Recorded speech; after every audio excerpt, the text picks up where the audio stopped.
You know, life has a way of testing the human spirit, and history has given us extraordinary teachers.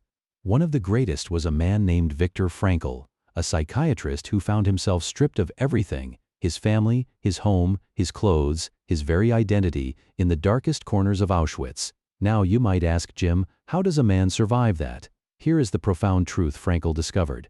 He realized that they could take his clothes, they could take his food, and they could abuse his body. But there was one thing the guards could never touch. He called it the last of the human freedoms, to choose one's attitude in any given set of circumstances.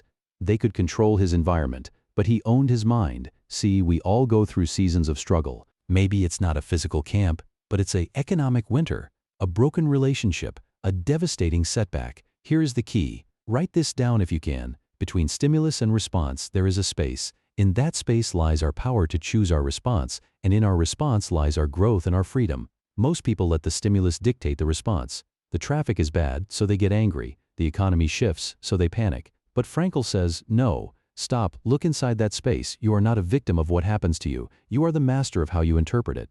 Frankl observed that the men who survived the camps weren't necessarily the physically strongest. They were the ones who had a reason to wake up tomorrow.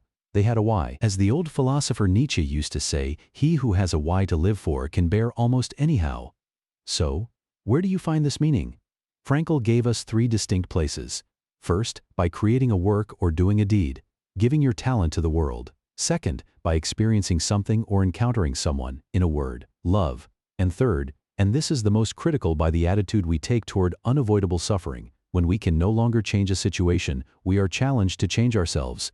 Let me leave you with the ultimate shift in perspective from Frankl's masterwork. We need to stop asking what the meaning of life is.